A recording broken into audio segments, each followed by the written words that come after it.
Welcome back. You're listening to Get Real, and I'm your host, Bob Gallagher. Joining me in studio is my friend, very special guest, and realtor, Dick Urato. Welcome to the show, Dick. Thank you so much. It is great to be back. I had some positive feedback last time I was on, and it's just great to be co-hosting with you, Bob. Thank you. I'm excited to have you back, Dick.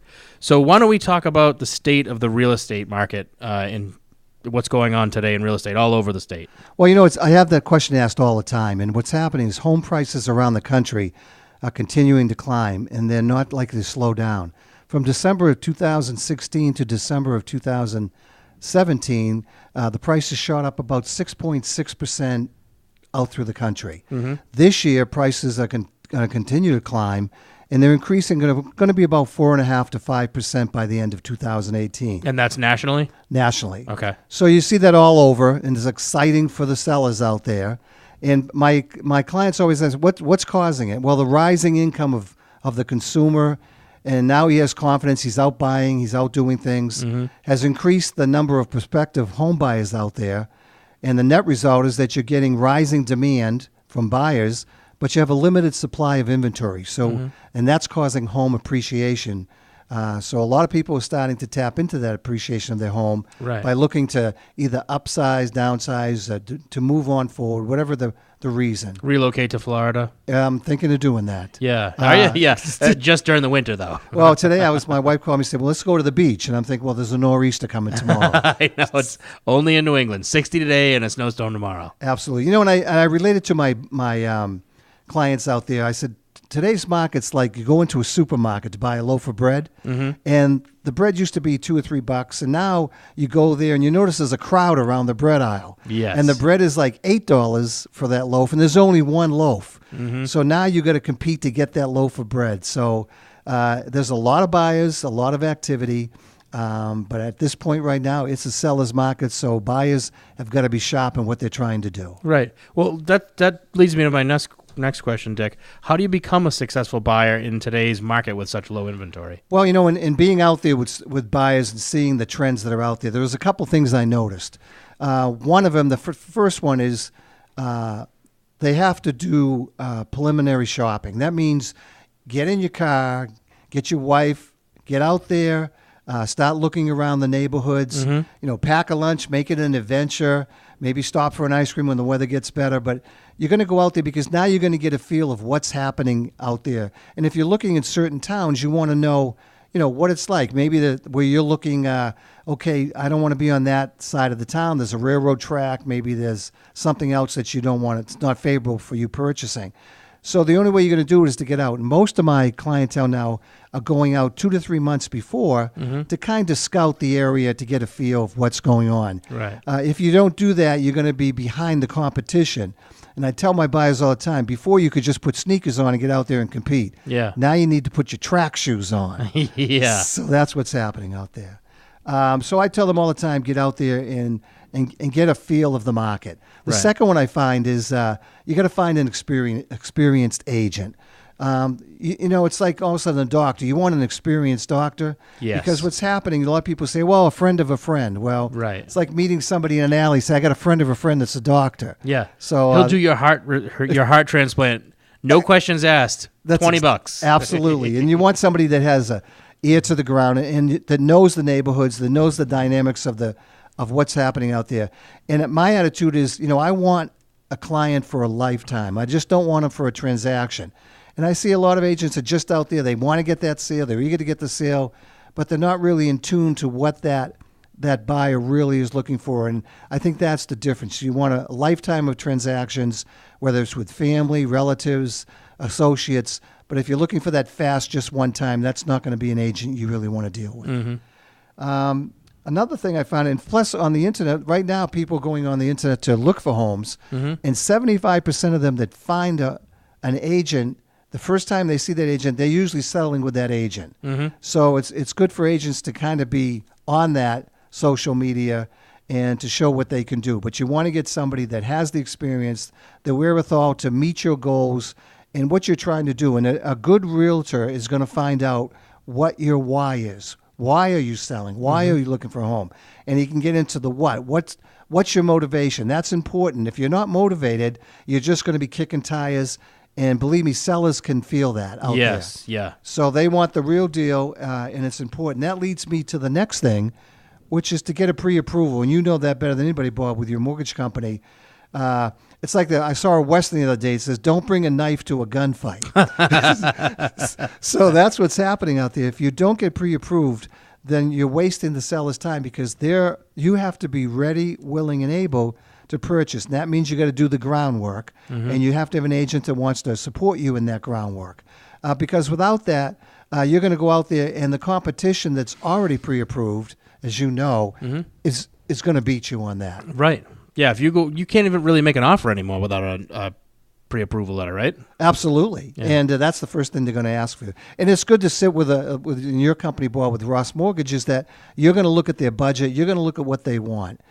Because I tell buyers all the time, I can get you in $1 million home, but if you can't buy a pizza the next day, then I've done nothing for you. And if you wake up wondering how you're going to pay your bills, then the home isn't a home anymore. Right. And you're not making memories. It's distressful to you. Right. So you want to make sure that you get people that are aligned with you, like the real estate agent and the mortgage professional that's going to make sure that your budgets and your ratios, everything is ready, and you're ready to lock and load and get out there and make a competitive. Right, and because we've worked so many times together, it's not just about what you qualify for on paper, because on paper it may be fine.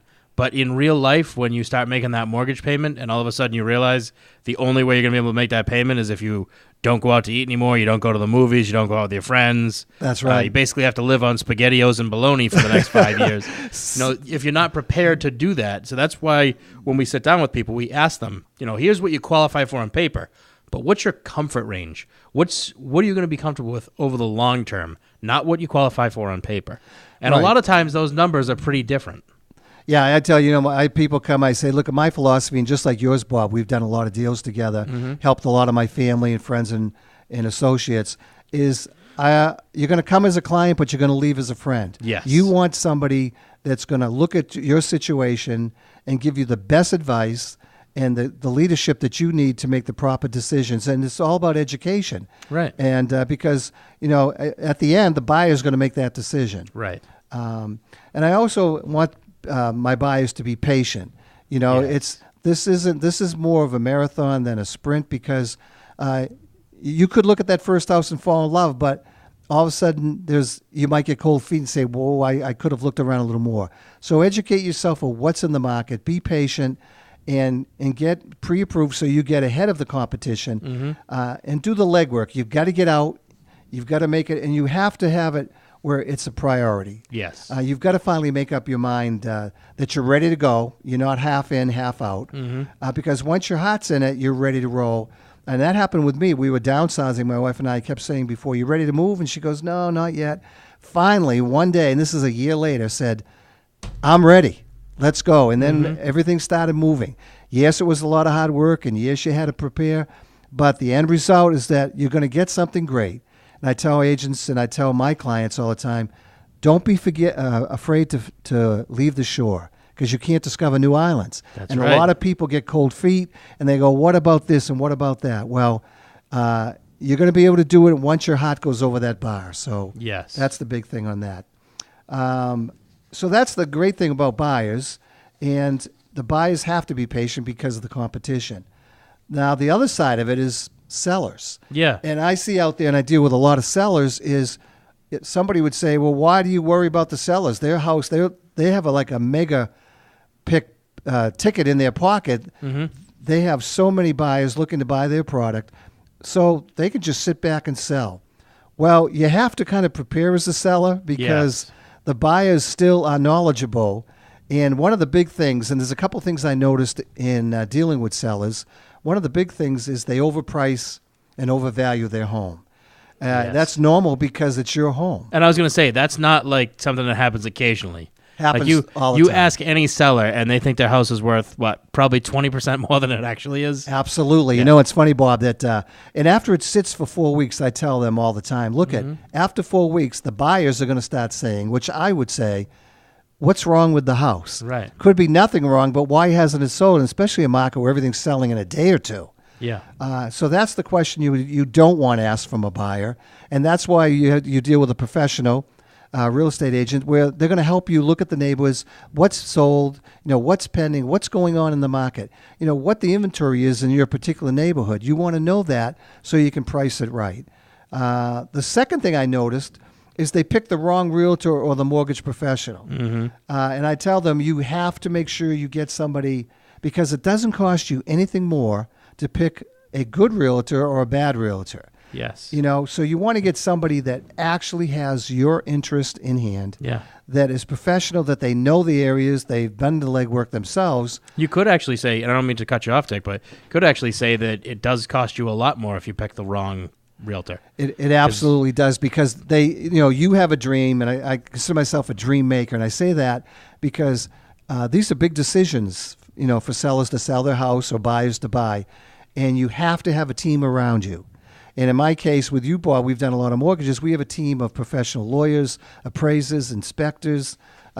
We have a team that's going to help out. Yes. And you want that power that when you go in to negotiate and you're going to the closing, Right. that you're going to get the job done and get you in the house that you're proud of, or go on with your goals of what you're trying to do. Yeah. Especially as the seller, what are you trying to accomplish? You're selling, yes, that's going to happen, but what's your next step? Right. Are you looking to relocate? Are you looking to downsize, upsize? Yeah. Something's going to happen. And you and I have a really good example of why you need the right team. We work with an awesome closing attorney that we've been working with for as long as we've been working together. It's got to be 8-10 years now. And perfect example is you never know what's going to come up during the process. So the buyer was outstanding, overqualified, plenty of money down, ended up buying a house, turned out that it was on a private road.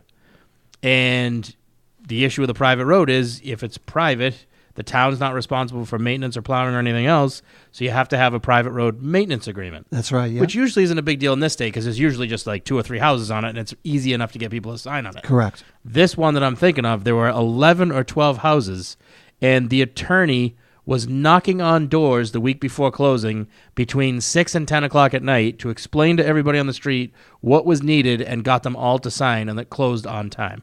Most places could not get that deal done like that. Yeah, I think the thing that we've worked so well, Bob, with you and Ross Mortgage and the attorneys in our team is one of the great things is that we have no limit on service level. Right. It's unlimited. You have to find somebody that is going to service your needs, whether they're going out day and night, it doesn't matter. The end result is to sell your home at the highest possible price in the shortest period of time. Mm-hmm. That's the goal, and everybody is on that goal, and everybody understands the goal.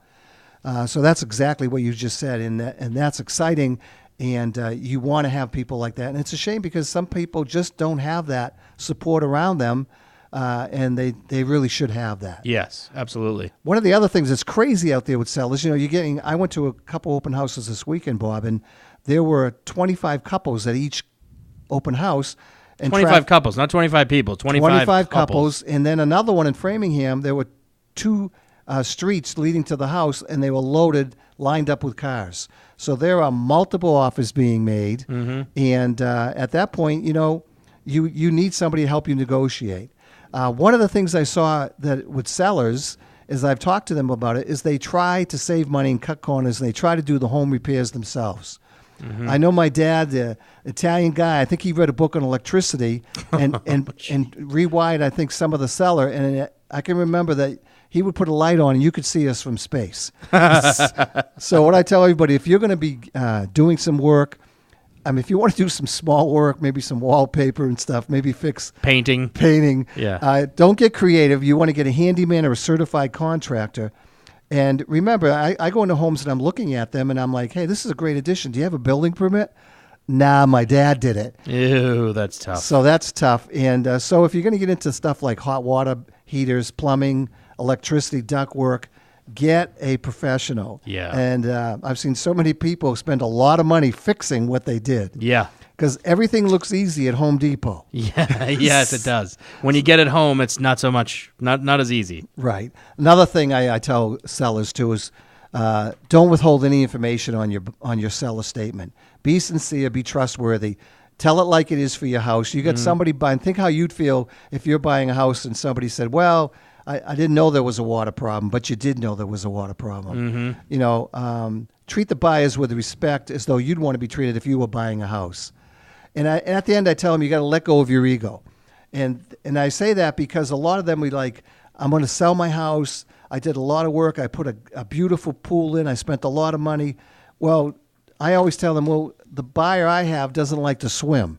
So as much as you love your house, you have to be careful about that because the person buying your house wants to envision themselves in your house. Right. So I tell them all the time too, Bob. I always tell them one of the big things I find that sellers sometimes do is they like to stay at the open house or stay when buyers are coming through. And I relate that to having your mother-in-law on your honeymoon. It's just not going to work out. No, so it's I not. tell the sellers, go out for a coffee, relax, because remember, that buyer is trying to envision that house to make memories that it's their home. And if they're seeing all your pictures on the wall, they don't want to be part of your family. Yeah, you're absolutely right. And I tell them, and the big thing is declutter. Make your house bigger, declutter. Yeah. You have 3 piles. You're going to either keep it, get rid of it, or donate it. Yeah. And you got to be steadfast in that because just like you, and people, when they're going to sell their car, will clean their car. So let's clean the house up. Yeah. So I find that, and I think that's what's happening out there. So I think if you're a buyer, the big thing I can say to you is get pre-qualified so you have some firepower. Yes. Due diligence, get out there and check out the areas. Work closely with your realtor in finding places that will suit your need. Right. If you're looking for a 4-bedroom, don't be wasting your time on a 2-bedroom. Right, right. And that's important. And especially with the pre-qualifications, Bob, like with your company, Ross Mortgages, you got to find out not only what you qualify for, but what you feel comfortable in a payment. Right.